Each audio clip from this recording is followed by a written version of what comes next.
Yan. Good afternoon mga idol. Good afternoon. Welcome po muli sa ating channel. Ito po muli inyong lingkod, si Boyet, ay muling bumabati ng isang magandang hapon.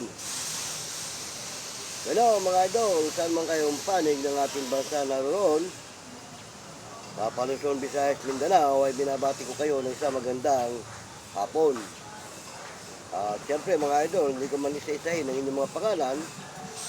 Nawa ay nasa mabuti tayong kalagayan hanggang sa mga oras na ito.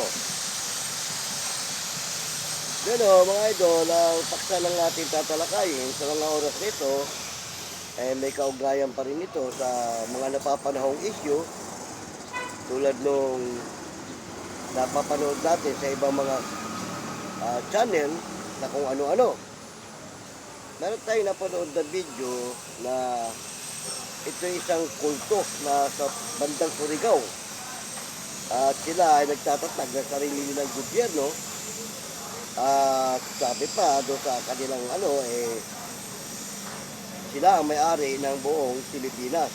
At hindi nila kinikilala ang ating pamahalaan o ang ating gobyerno. At lahat daw ay mananagot sa kanila. Inumpisa na nga nila ito sa Surigao at may mga establishmento na silang ipinasara doon dahil di umano ay ayaw sumunod sa kanilang patakaran at hindi sumusunod sa kanilang mga sistema. Kaya mga idol, yung mga nangyayari niyan sa panahon natin ngayon, talagang yan ang mga tunay na kulto. Di tulad ng ipinaparatang ni Ginoong Epifanio sa iglesia na di umano daw ang iglesia ay kulto.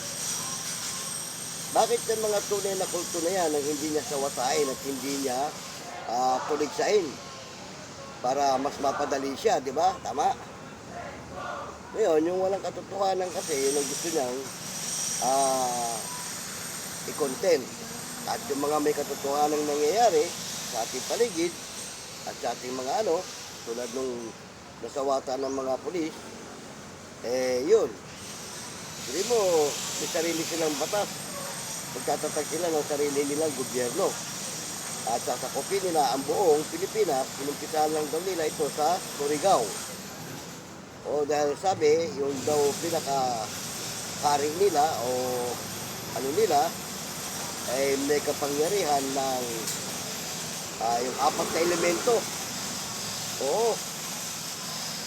Hangin, tubig, apoy, at yung tinatawag na lupa. Sila raw ang may sapat na kapangyarihan para bawiin ang Pilipinas sa ating pamahalaan. At sila ang gustong maghari o sumakop ang kanilang gobyerno. Pati nga daw ang mga military natin ay kailangan pasakop sa kanila.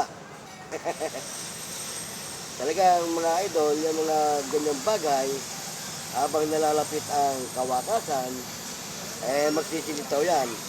Hindi pa yan. Meron pang silitaw dyan na Antikristo. Oo.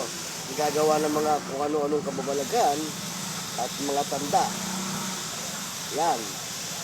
Pag ito lumitaw, baka yan ang makagupa nito sinasabing kulto na gustong maghari dito sa atin. Pero nakakatawa lang isipin na yung mga ganyang pangyayari lumilitaw na unti-unti. Mabuti pa nga mga idol, yung mga idol natin dyan mga antingan, na may mga sapat na kakayahan na talagang kung gusto nyo subukan talagang may kakayahan sila, hindi nga nangangahas na maghari o magtatag ng sariling gobyerno. At sila mismo ay nagpapasakop sa ating pamahalaan. Bagamat may mga kakayahan sila na spiritual, hindi nila inaangkin sa sarili nila na sila ay kayang tumakop ng kung sino-sino. Kaya nga ito mga naglilitawang ito, nawawala mga magiging miyembro nito. Oo. Yun nga, meron na nga mga nahuli at may mga umamin na, may mga subuko na nga, na ang sabi, Huwag daw silang, huwag daw papayag na anuin sila nun, kayatin. Dito mo, kasama siya sa nagpasara, na nagsara nung sa establishmento na ayaw sumunod doon sa kanilang pinuno. At ang nakakatuwa pa niyan, ang sabi raw nung namiminuno, kapag ka kayo kumuha na ng permiso sa amin at kumuha ng ano nyo, inyo na yan tindahan, inyo na yung lugar, inyo na yung lupa, wala na kayong babayaran. So, isipin yung kalokohan na yun. Ibig sabihin, wala nang buwis ang gobyerno pagka ganon. Oo, kasi wala na raw eh. Yan ang malaking kalokohan na nangyayari sa atin ngayon. At hindi yan nakakapagtaka dahil talagang lilitaw at lilitaw yan bago dumating ang kawakasan. Diba? Tama? Kaya nga, pinapaksa lang naman natin ang ganitong mga bagay dahil nga sa mga nakikita natin at napapanood sa larangan ng social media. At hindi naman yan na ililihim dahil nga lumalabas eh. Napapanood natin eh. YouTube ba naman eh. O, diba? Kaya nga tayo, tumatalakay tayo ng mga paksa base na rin sa ating mga nasasakyan sa larangan ng social media. O, diba? Tama? Kagaya ng ginagawa ng Ginoong Epifranio Labrador, di ba? Nasa social media rin siya. Pero kung sa kanya lang tayo pupokus at hindi tayo pupokus sa iba, eh masyado naman siyang sisikat ng gusto niyan. Kailangan, dadapis-dapis na lang natin yung kanyang mga video. Meron pa tayong napanood na video na ang Pilipinas, yung lugar ng Parting Bicol ay pinasok na ng 5 barko yata ng China. Oo, mabuti na lang at natulugan agad ito. Ayun. Pero hindi napapayag ang ating Pangulo na talagang sakupin nila ng sakupin yung ating lugar. At ito naman China, takot din naman na banatan tayo dahil alam nila na may balikatang exercise at pagsasanay ang ating mga sandatahang lakas kasama ang mga Amerikano at iba pa ng mga kaalyadong bansa. Kaya hindi nila talaga sapat na kayang arangkadahin ang ating bansa.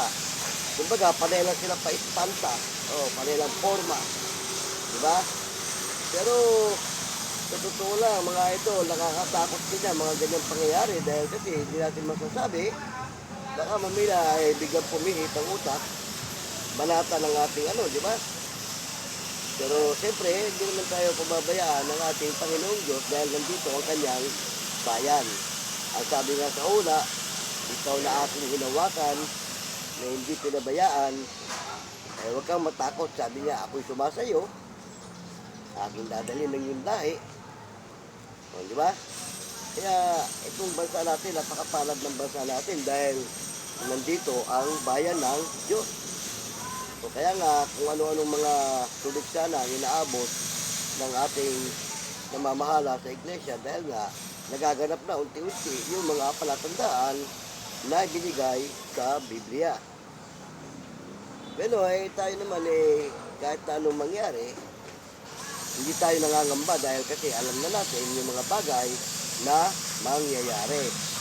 Hindi tulad ng iba na hindi nila alam kung ano magaganap. Pero tayo, simula pa, alam na natin kung ano ang mangyayari at magaganap bago dumating ang kawakasan. Kaya nga, ang pinagkakaabalahan natin bilang mga lingkod ng Diyos at pinaghahandaan yung mga bagay na darating.